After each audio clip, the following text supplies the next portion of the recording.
ہم اکثر ان لوگوں کو ڈھونڈتے ہیں جن سے ہم محبت کرتے ہیں اور ان لوگوں سے بے خبر رہتے ہیں جو ہم سے محبت کرتے ہیں۔ معاف کر کے آگے نکل جائیں ان سب لوگوں سے جنہوں نے دل دکھایا، تہمت لگائی یا برا بھلا کہا، آپ کے لیے غلط بات کہی اور آپ کو پریشان کیا۔ یقین جانے آپ کا رب کچھ نہیں بھولتا، اور جب وہ حساب برابر کرتا ہے تو ناانصافی نہیں کرتا۔ جب کن فرمایا جاتا ہے تو وہ آسمانوں کے فیصلے تمہاری رضا کے مطابق لکھ دیتا ہے، پھر وہ بھی حاصل ہو جاتا ہے جو کبھی لا حاصل رہا ہو۔ پھر وہ ایسے نواز دیتا ہے، ہر ناممکن کو ممکن کے روپ میں ڈھال دیتا ہے۔ ہزاروں مایوس لوگوں میں سے اگر اس نے تمہیں دعا کی توفیق دی ہے تو پھر وہ کیسے تمہاری دعا رد کر سکتا ہے؟ جس نے دعا کا حکم دیا ہے اس نے قبولیت کا وعدہ بھی کر رکھا ہے۔ تو پھر اس دل کو بنا لو یقین پہ اور اس کو اپنی رضا میں راضی کر لو۔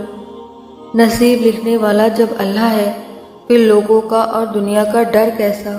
اللہ تعالیٰ پر بھروسہ کرو، تمام حاجتیں پوری ہو جائیں گی۔ دنیا کا سب سے خوبصورت احساس یہی ہے کہ میرا اللہ مجھ سے کتنا پیار کرتا ہے۔ پھل درخت کے اندر سے نہیں آتا، یقین نہیں تو درخت کاٹ کے دیکھ لیں، لکڑی ہی لکڑی ہے۔ رزق زمین کے اندر سے نہیں آتا، یقین نہیں تو کھدائی کر کے دیکھ لیں، مٹی ہی مٹی ہے۔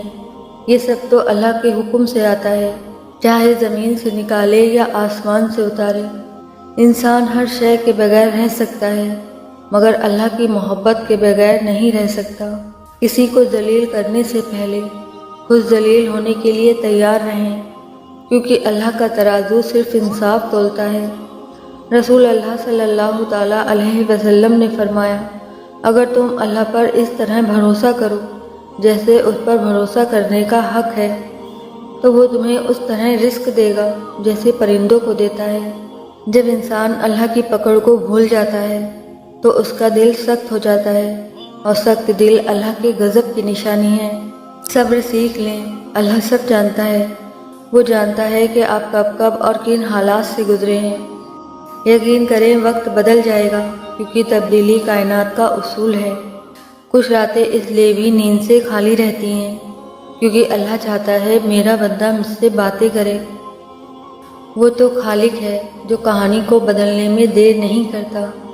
رسول اللہ صلی اللہ تعالیٰ علیہ وسلم نے فرمایا کہ اللہ ظالم کو چند روز دنیا میں مہلت دیتا ہے، لیکن جب پکڑتا ہے تو پھر نہیں چھوڑتا۔ ایک خوبصورت یقین، اللہ کبھی بھی دوسرا دروازہ کھولے بغیر پہلا دروازہ بند نہیں کرتا۔ وہ وقت جب اللہ کے مہربان ہونے پر یقین کرنا بہت مشکل ہوتا ہے، یہی لمحے میں اس کی ذات پر کیا گیا یقین معجزوں کا باعث بنتا ہے۔ پوچھا گیا صبر و جمیل کیا ہے؟ جواب آیا، تم آزمائے جا رہے ہو اور تمہارا دل کہہ رہا ہو الحمدللہ۔ ہمیں پتہ بھی نہیں ہوتا کہ ہمارا رب ہمیں کس کس مقام پر گرنے سے پہلے ہی تھام لیتا ہے۔ وہ نیکی بڑی معتبر ہے جس کا اللہ کے سوا کوئی گواہ نہ ہو۔ اپنے اعمال میں اخلاق پیدا کرو، اگر تمہارے اعمال میں اخلاق ہوگا پھر تمہارا تھوڑا عمل بھی اللہ تعالیٰ کے یہاں مقبول ہوگا۔ جب انسان ٹوٹ کر چکنا چور ہو جاتا ہے تو یہ اپنی کرچیاں سمیٹ کر رب کی بارگاہ میں حاضر ہوتا ہے، اور وہ پاک پروردگار ایسے سمیٹتا ہے جیسے انسان ٹوٹا ہی نہیں تھا۔ بے شک اللہ تعالیٰ عظیم مصبر ہے۔ اگر اللہ تمہارے ذہن سے کسی کا خیال نہیں نکال رہا تو وہ اس بات کا اشارہ دے رہا ہے کہ ابھی دعا کا سلسلہ جاری رکھو، اور تم رب سے بڑھ کر کسی اور کو اپنا نہیں پاؤ گے۔ اے انسان، تو آہستہ آہستہ اپنی منزل کی طرف گامزن ہے۔ ہو سکتا ہے جس چیز کے لیے تم روتے ہو وہ بس تم سے ایک دعا دور ہو۔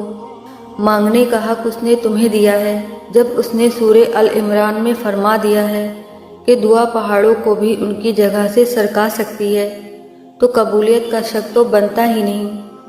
اللہ نے مقدر لکھنے کا اختیار تمہیں دیا ہے کہ چاہو تو دعا کا تسلسل بڑھا دو اور چاہو تو مایوس بیٹھ جاؤ، چاہو تو سجدوں کو طویل کر لو اور چاہو تو تھک کر رک جاؤ۔ مت بھولو کہ تمہارا کام صرف التجا کرنا ہے، تدبیریں تو وہ خود نکالتا ہے۔ چپ سے بڑی بد دعا کوئی نہیں ہوتی۔ جب بندہ بولتا ہے تو قدرت خاموش رہتی ہے، اور جب بندہ خاموش ہو جاتا ہے تو قدرت انتقام لیتی ہے، اور اس کا انتقام بہت برا ہوتا ہے۔ اگر آپ لوگوں کو ویڈیو پسند آئی ہو تو میرے چینل افشا نور وائس کو لائک، شیئر اینڈ سبسکرائب ضرور کیجیے گا۔ جزاک اللہ۔